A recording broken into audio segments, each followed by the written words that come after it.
The future of mankind is being decided behind closed doors. In laboratories all over the world, scientists are working on projects designed to take man beyond the confines of this earth.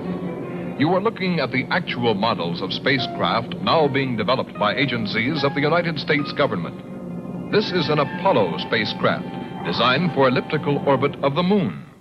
Its lunar landing vehicle can transport 3 men safely to and from the moon's surface.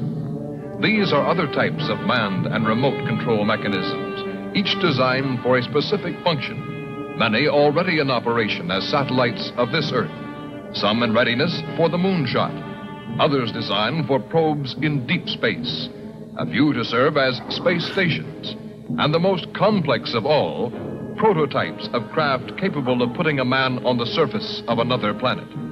The wheel was one of man's first inventions and has been with him all of his civilized life. But now it, like so many other of his creations, must be modified to fit his new demands.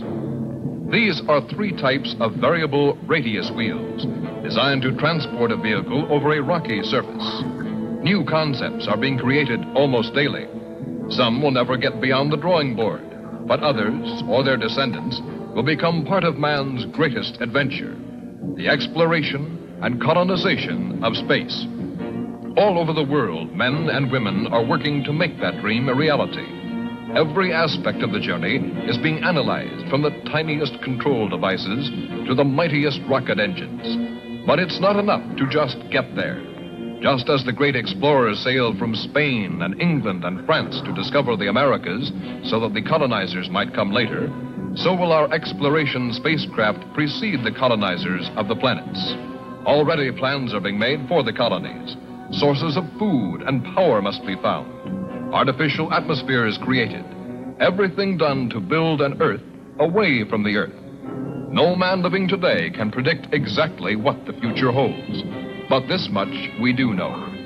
All through man's march across this Earth, the wildest dreams and fantasies of one age have become the commonplaces of the next. The motion picture you are about to see can be called today a fantasy of the future. But one day, maybe not too far distant, audiences will be able to look back on it in the same spirit with which we view pictures about the first covered wagons crossing the plains.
In the fear-ridden years following the Great Atomic War, the Earth and its people had been reduced to a state of death and destruction.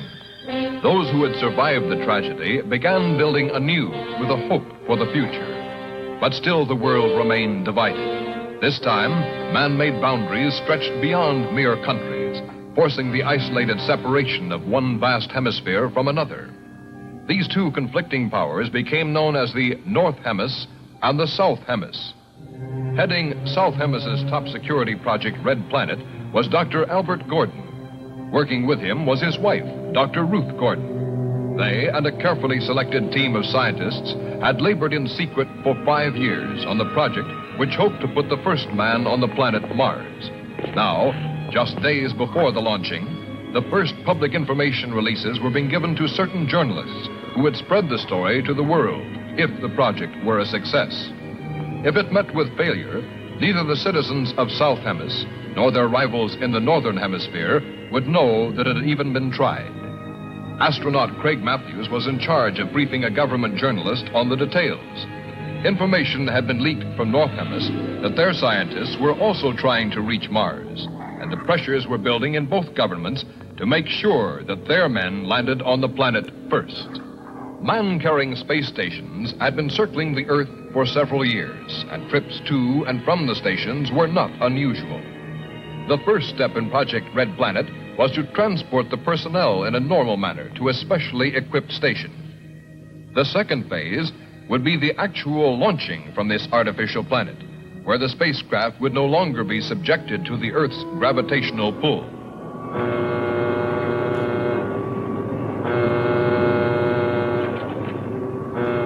Ground control will now take command for launching. Blastoff is set for 02100. All personnel must be at their stations.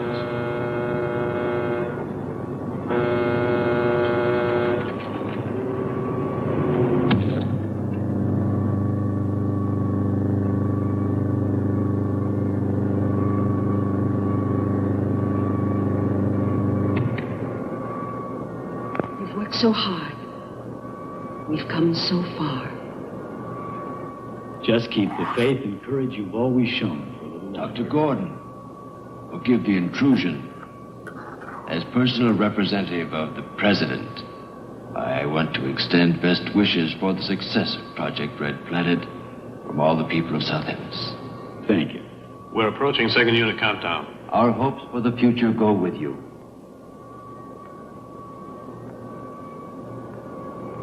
All visitors must leave the launching area. Passengers will board immediately.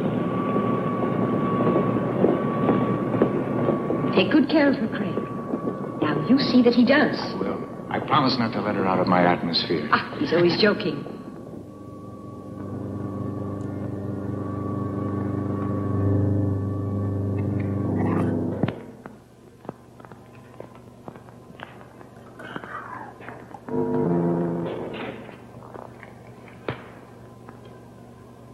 You know, this flight to the space station could become just a routine stopover. An interplanet bus stop.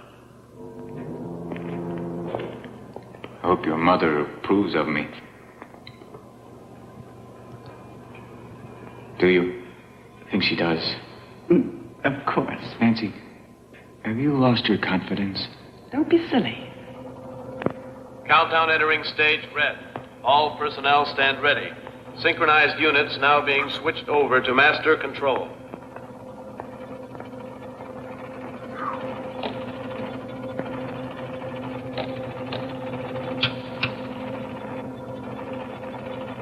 This is control. Attention personnel.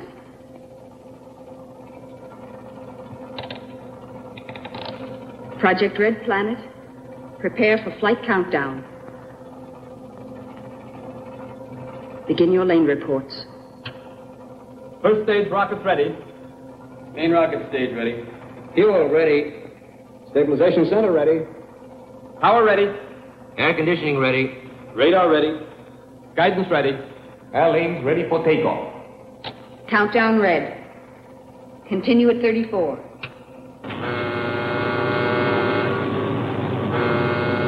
Attention flight personnel. Loading elevators are now being withdrawn. Countdown continues at 20. All stations prepare for 0 red. Countdown continues at 10.